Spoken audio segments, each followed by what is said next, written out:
And I guess just the other thing that I would say is that, and Shawn wouldn't be opposed to this either. I mean, there's political advantage to be used or to be gained from his incarceration. I mean, he actually said to me the other night, if I get out, it's a lot harder to mobilize. And there's truth to that, because we all know the statistics of how overrepresented First Nations people are in the prison system.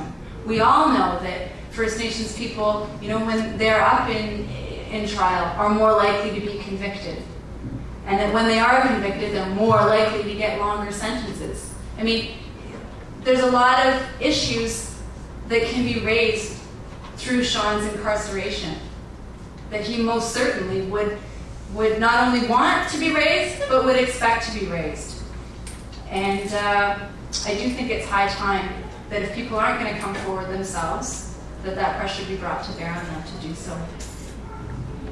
And, just an added note, I would say the same. I don't know what Natercia's experience has been with her husband, but I think that, essentially all that I've said would extend to him as well. Just on John's point, as usual, you're absolutely right.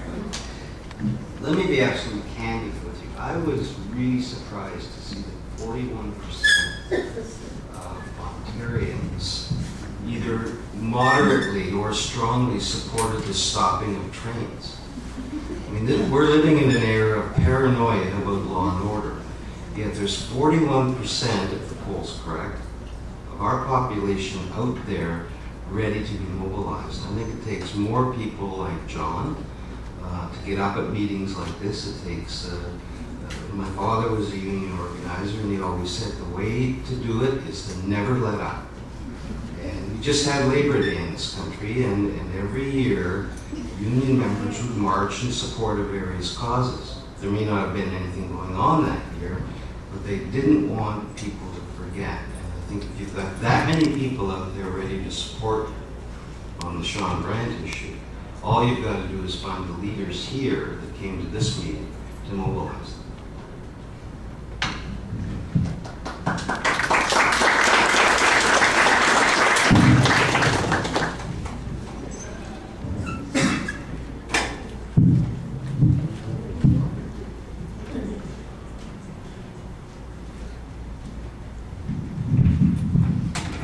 Okay, so let's take our last question of the evening, and then I'll pass the mic back this way, and Sue will get the last word.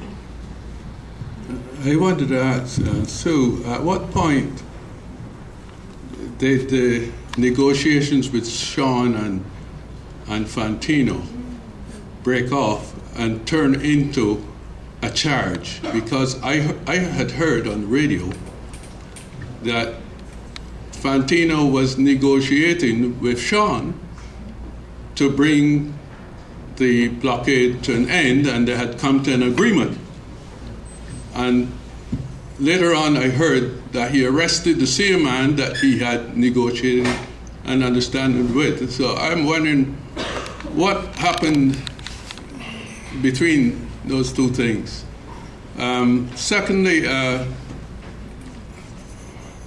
has the First Nations people ever brought a charge of genocide against the Canadian government? I hear that about 200,000 people have been killed in Darfur, and they're talking about genocide. I believe that millions of First Nations people have died, and that was a genocidal policy. And I'm wondering whether that charge was ever brought. But one of the things that I just finally want to say, I think that we as the people of the non-First Nations people, it is our government, it's our government that is oppressing them. And it is incumbent upon us to remove the government, take action against the government, so that the First Nations people can fight their struggle and liberate themselves in this country. So long as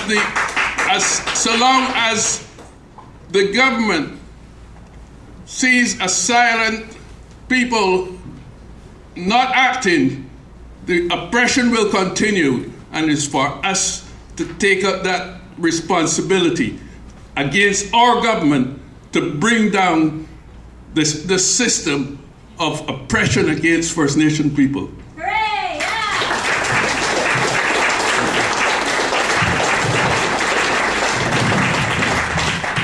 So before I pass the mic back down and those questions get responded to, and everybody has a chance to make sort of their last statement for the evening, I just want to thank Naomi and Natercia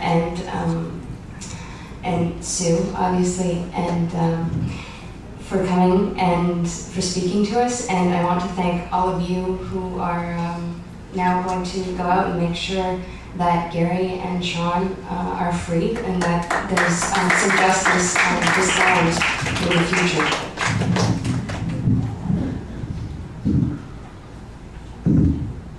Sue began her talk by expressing her profound sympathy and respect for Natercia and understanding of what she's going through. And I think we all want to extend the same to Sue, because Sue's been talking politics to us tonight, but she's living her family being torn apart. And I just want to say to you, Sue and Natercia, that we are so sorry for what you are going through. And we want to do whatever we can to help. I want to talk about something that, I think Andrea might cut me off because it's not on topic. But Canada, as you know, is, or the Canadian military and large parts of the Canadian government, we are in Afghanistan. And our newspapers are filled with stories about Canadian complicity with torture, the killing of civilians. And we hear, that Stephen Harper has a problem because he apparently hasn't explained the mission properly. It's a communication problem. I don't think the problem is that he hasn't explained the mission. I think the problem is that it is a colonial mission. It is a mission to civilize the natives, which is an inherently violent mission. We aren't asking basic questions about what gives us any right whatsoever to be doing social re-engineering in Afghanistan.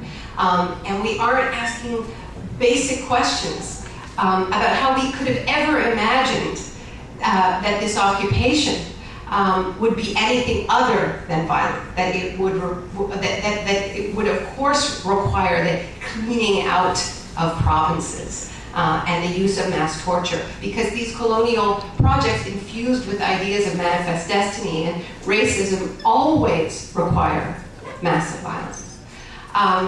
And I think that part of the reason why this debate is so stunted in this country, and we somehow have an inability to have a real debate about what we are so complicit in Afghanistan, is because we have not confronted our own history of colonial violence and genocide in this country. So everything underlying this whole discussion tonight, yes, it's about Shawn. Yes, it's about the prison system. Yes, it's about the criminalization of dissent, but underneath it, it's about, are we capable of having a national discussion about our colonial past that is deep and profound and hard, and about true reparations? Because if we fail to do that, we will not only fail to build a just society in Canada, we will continue to export this model to other people's lands. So that is what is at stake in this inability and this refusal and this outsourcing of the problem. We have to deal with this.